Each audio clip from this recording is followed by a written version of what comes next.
হে আমার রব, এই হাত দুটো কতবার যে আপনার সামনে তুলেছি তার কোনো হিসাব নেই। এই চোখ দুটো থেকে কত পানি ঝরিয়েছি তারও কোনো হিসাব নেই। আমি একটা জিনিসের জন্য আপনার কাছে চেয়েছি, দিনের পর দিন, রাতের পর রাত। আমি তাহাজ্জুদে কেঁদেছি, আমি সাজদায় লুটিয়ে পড়েছি। আমি ভেবেছিলাম আপনি আমার ডাক শুনছেন। আমি ভেবেছিলাম আপনি আমার এই ভাঙা হৃদয়টা মেরামত করে দিবেন, আমাকে আমার কাঙ্ক্ষিত জিনিসটা দিয়ে দিবেন, কিন্তু আমি তা পেলাম না। আমার হাত দুটো আজও খালি, আমার সেই চাওয়াটা অপূর্ণই রয়ে গেল। আর যখন আমি এই না পাওয়া নিয়ে হতাশ হয়ে পড়ি, যখন আমার অন্তরটা অভিযোগ করতে চায় কেন পেলাম না, ঠিক তখনই আপনার কোনো এক বান্দা এসে আমাকে বলে, ধৈর্য ধরো আর আলহামদুলিল্লাহ বলো। আলহামদুলিল্লাহ কিভাবে? আমি যা চাই তা না পেয়েও কেন আলহামদুলিল্লাহ বলবো? আমার এই হারের জন্য, আমার এই ব্যর্থতার জন্য, আমার এই না পাওয়া যন্ত্রণার জন্য আমি কিভাবে আপনার শুকরিয়া আদায় করব? আসসালামু আলাইকুম ওয়া রাহমাতুল্লাহি ওয়া বারাকাতুহু। আমাদের এই প্রশান্তির আয়োজনে আপনাকে স্বাগতম। আমাদের এই পথ চলা, এই কথোপকথন সবকিছুই সেই মহান রবের দিকে ফিরে যাওয়ার একটা ক্ষুদ্র প্রচেষ্টা। আপনি যদি আমাদের এই সফরের নতুন সঙ্গী হয়ে থাকেন, তবে এই আধ্যাত্মিক যাত্রায় আমাদের সঙ্গী হয়ে থাকতে পারেন। আমরা বিশ্বাস করি প্রতিটি কথা, প্রতিটি স্মরণ হৃদয়ের মরচে পড়া দাগগুলোকে মুছে ফেলতে সাহায্য করে। আপনার ইমানি জীবনকে আরও সমৃদ্ধ করতে চান? আমাদের ব্লগে পড়ুন অনুপ্রেরণামূলক প্রবন্ধ, শুনুন হৃদয় ছোঁয়া অডিও এবং আপনার জীবনের প্রতিটি প্রশ্নের ইসলামিক সমাধান খুঁজে নিন। আজই ভিজিট করুন আমাদের ওয়েবসাইট www.umakontho.com। আজকের কথাগুলো সেই সব ভাই বোনদের জন্য যাদের জীবনটা তাদের চাওয়া অনুযায়ী হয়নি, সেই সব আত্মার জন্য যারা আল্লাহর কাছে কিছু একটা চেয়েছিলেন কিন্তু পাননি, আর এখন তারা এক গভীর বিভ্রান্তি ও অভিমানের মাঝে ডুবে আছেন।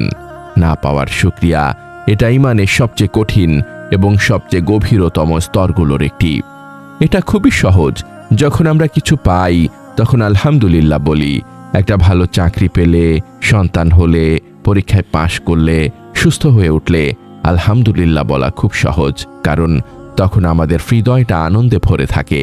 কিন্তু আসল পরীক্ষাটা তো তখন হয় যখন আপনি কিছু পান না, যখন আপনি চাকরিটা হারান, যখন আপনার সন্তান হয় না, যখন আপনি পরীক্ষায় ফেল করেন, যখন আপনার দোয়াটা আপনার চোখের সামনেই প্রত্যাখ্যাত হয়ে যায়, তখন আলহামদুলিল্লাহ বলতে পারাটা, সেটাই হলো আসল ঈমান। আমরা কেন বলতে পারি না? কারণ আমরা আমাদের সীমিত জ্ঞান দিয়ে ভাবি, যা আমি চেয়েছি সেটাই আমার জন্য ভালো ছিল। আমরা ভাবি আল্লাহ আমাকে দেননি, মানে আল্লাহ আমার উপর অসন্তুষ্ট, অথবা তিনি আমার কথা শুনছেন না। আমরা এই না পাওয়াকে একটা ক্ষতি বা শাস্তি হিসেবে দেখি।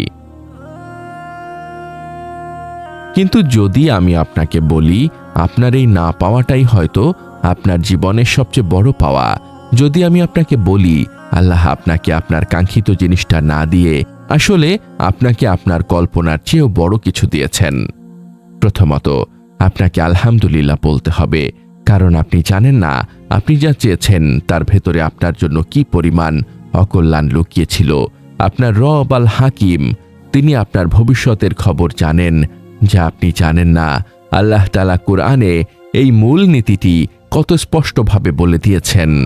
আশা করা যায় তোমরা কোনো জিনিসকে অপছন্দ করছো অথচ তা তোমাদের জন্য কল্যাণকর, আর আশা করা যায় তোমরা কোনো জিনিসকে পছন্দ করছো অথচ তা তোমাদের জন্য অকল্যাণকর, আর আল্লাহ জানেন তোমরা জানো না। সূরা আল বাকারা আয়াত 216। এই আয়াতটি আপনার জীবনের সংবিধান হওয়া উচিত। ভাবুন তো, একটা ছোট শিশু তার মায়ের কাছে একটা ধারালো চকচকে ছুরির জন্য কাঁদছে। সে ভাবছে এটা কত সুন্দর একটা খেলনা। মা কি তাকে সেই ছুরিটা দেবেন? না, কারণ মা জানেন এই ছুরিটা তার জন্য কল্যাণকর নয়, এটা তার জন্য অকল্যাণকর।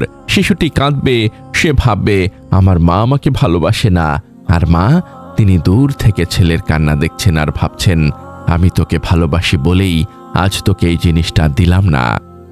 আমরাও আমাদের রবের কাছে ঠিক সেই অবুঝ শিশুর মতোই আমরা এমন এক চকচকে ছুরির জন্য কাঁদি যা হয়তো আমাদের ঈমানকে কেটে ফেলতো, আপনি হয়তো এমন একটা চাকরির জন্য তাহাজ্জুদে কেঁদেছেন যে চাকরিটা পেলে আপনি অহংকারী হয়ে যেতেন, হারাম আয়ের সাথে জড়িয়ে যেতেন, অথবা আপনার পরিবারকে সময় দিতে পারতেন না।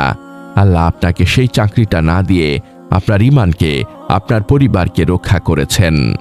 আপনি হয়তো এমন একজন মানুষকে জীবনসঙ্গী হিসেবে চেয়েছিলেন যাকে ছাড়া আপনি বাঁচবেনই না ভেবেছিলেন, কিন্তু আল্লাহ জানেন সেই মানুষটার সাথে আপনার বিয়ে হলে হয়তো আপনার জীবনটা জাহান্নাম হয়ে যেত। আল্লাহ আপনাকে সেই বিয়েটা না দিয়ে আপনাকে এক ভয়াবহ ভবিষ্যৎ থেকে বাঁচিয়ে নিয়েছেন। আপনি সেই মুহূর্তে না পাওয়ার কষ্টটা দেখছেন, আর আপনার রব দেখছেন এর পেছনের বিপদটা। তাই যখনই আপনি কিছু চাইবেন আর পাবেন না, তখন হতাশ হবেন না, বরং মুচকি হাসুন আর বলুন, আলহামদুলিল্লাহ, হে রব, আমি জানি না আপনি আমাকে কোন বিপদ থেকে বাঁচিয়ে নিলেন। আমি আপনার এই প্রজ্ঞার জন্য আপনার শুকরিয়া আদায় করছি। দ্বিতীয়ত, আপনাকে আলহামদুলিল্লাহ বলতে হবে, কারণ আপনার দোয়াটা ব্যর্থ হয়নি। এটা আমাদের জীবনের সবচেয়ে বড় ভুল ধারণাগুলোর একটি। রাসূলুল্লাহ সাল্লাল্লাহু আলাইহি ওয়াসাল্লাম বলেছেন, যখন কোনো মুসলিম দোয়া করে, আল্লাহ তাকে তিনটি জিনিসের একটি অবশ্যই দেন। হয় তিনি তাকে দুনিয়াতেই তা দান করেন যা সে চেয়েছিল, অথবা তিনি তার এই দোয়ার বিনিময়ে তার ওপর থেকে সমপরিমাণ কোনো বিপদ বা অমঙ্গল দূর করে দেন, অথবা তিনি তার এই দোয়ার সওয়াবটি আখিরাতের জন্য জমা করে রাখেন। সুনানে তিরমিজি 3377। আল্লাহু আকবার! আপনি কি বুঝতে পারছেন আপনার কোনো দোয়া, আপনার কোনো চোখের পানি বিঠা যায় না। আপনি হয়তো 10,000 টাকা চেয়েছিলেন যা আপনি পাননি, কিন্তু আল্লাহ আপনার এই দোয়ার বিনিময়ে এমন একটা দুর্ঘটনা থেকে আপনাকে বাঁচিয়েছেন যেখানে আপনার 50,000 টাকা খরচ হয়ে যেত। আপনি না পাওয়ার শোকে কাঁদছেন, আর ওদিকে আপনার রব আপনার দোয়ার অদল বদল করে আপনাকে আরো বড় নিয়ামত দিয়েছেন যা আপনি দেখতেই পাননি। তাই যখন কিছু পাবেন না, বলুন, আলহামদুলিল্লাহ, হে রব, আমি জানি না আমার এই দোয়ার বিনিময়ে আপনি আমার কোন বিপদটা দূর করে দিলেন। তৃতীয়ত, আপনাকে আলহামদুলিল্লাহ বলতে হবে, কারণ আপনার রব আপনার জন্য আখিরাতে এমন এক পুরস্কার জমা করছেন যা দুনিয়ার সব চাওয়া পাওয়ার চেয়ে উত্তম। উপরের হাদিসের তৃতীয় বিকল্পটি ভাবুন। আল্লাহ আপনার দুনিয়ার চাওয়াটা পূরণ করেননি, কারণ তিনি চান আপনি এর প্রতিদানটা আখিরাতে পান। রাসূল সাল্লাল্লাহু আলাইহি ওয়াসাল্লাম বলেছেন, কিয়ামতের দিন যখন বান্দা দেখবে যে তার দুনিয়ার কবুল না হওয়া দেওয়ালগুলোর বিনিময়ে আল্লাহ তাকে কি পরিমাণ সওয়াব দিয়েছেন, তখন সে আফসোস করে বলবে, হায়, আমার যদি দুনিয়াতে একটা দোয়াও কবুল না হতো, সবগুলোই যদি আজ আখিরাতের জন্য জমা থাকত। আপনি দুনিয়ার এই ক্ষণস্থায়ী না পাওয়া নিয়ে কাঁদছেন, আর আপনার রব আপনার জন্য জান্নাতে অনন্তকালীন পাওয়ার ব্যবস্থা করে রাখছেন। তাই যখন কিছু পাবেন না, বলুন, আলহামদুলিল্লাহ, হে রব, আমি দুনিয়ার এই ক্ষণস্থায়ী জিনিসটি পাইনি, কিন্তু আমি জানি আপনি আমার জন্য আখিরাতের অনন্ত পুরস্কার জমা রাখছেন। চতুর্থত, আপনাকে আলহামদুলিল্লাহ বলতে হবে, কারণ এই না পাওয়ার যন্ত্রণা আপনার গুনাহ মাফ করছে। রাসূলুল্লাহ সাল্লাল্লাহু আলাইহি ওয়াসাল্লাম বলেছেন, মুমিন পুরুষ বা নারীর ওপর অনবরত বিপদ আপদ আসতেই থাকে। অবশেষে সে আল্লাহর সাথে এমন অবস্থায় মিলিত হয় যে তার আর কোনো গুনাহ অবশিষ্ট থাকে না। সুনানে তিরমিজি 2399, সনদ হাসান সহিহ।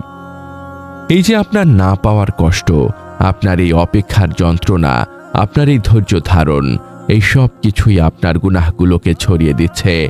আপনি প্রতিদিন পবিত্র হচ্ছেন, আপনি প্রতিদিন জান্নাতের আরো কাছে যাচ্ছেন। তাই বলুন, আলহামদুলিল্লাহ, হে রব, এই কষ্টের বিনিময়ে আপনি আমাকে পবিত্র করছেন। না পাওয়ার শুকরিয়া হলো ঈমানের সেই স্তর যেখানে বান্দা তার রবের সাথে আর ঝগড়া করে না। সে তখন বলে, হে আল্লাহ, আমি আমার চাওয়াটা আপনার কাছে পেশ করেছি, এখন সিদ্ধান্ত আপনার, কারণ আমি আমার ভালোর চেয়ে আপনার প্রজ্ঞার ওপর বেশি ভরসা করি। হে আল্লাহ, হে আল হাকিম, হে আল ওয়াদুদ, আমি আপনার সেই অবুঝ বান্দা যে আপনার কাছে ধারালো ছুরির জন্য কাঁদে। আমি আমার সীমিত জ্ঞান দিয়ে যা চাই তা না পেলেই আপনার ওপর অভিমান করি। আমি আপনার না বলার পেছনের ভালোবাসাটা দেখতে পাই না। হে আমার রব, আমার এই অকৃতজ্ঞ অন্তরকে আপনি ক্ষমা করে দিন। আমাকে সেই দৃষ্টি দান করুন যেন আমি আমার না পাওয়ার পেছনের আপনার কল্যাণটা দেখতে পাই। আমাকে সেই বিশ্বাস দিন যেন আমি বুঝতে পারি আমার কোনো দোয়া বৃথা যায়নি। হে আল্লাহ, আমি যা পেয়েছি তার জন্য আলহামদুলিল্লাহ, আর আমি যা চেয়েও পাইনি তার জন্য আপনার প্রজ্ঞা, আপনার সুরক্ষা আর আপনার আখিরাতের প্রতিদানের আশায় আলহামদুলিল্লাহ, সুম্মা আলহামদুলিল্লাহ। আমাদের এই মহৎ বার্তা ছড়িয়ে দিতে এবং ইসলামের আলোকে প্রতিটি হৃদয়ে পৌঁছে দিতে অনুগ্রহ করে এই প্রচেষ্টাকে সাবস্ক্রাইব করে আমাদের সাথেই থাকুন। আপনার প্রতিটি অনুসরণই আমাদের এই পথ চলাকে আরো বেগবান করবে। আমিন ইয়া রাব্বাল আলামিন।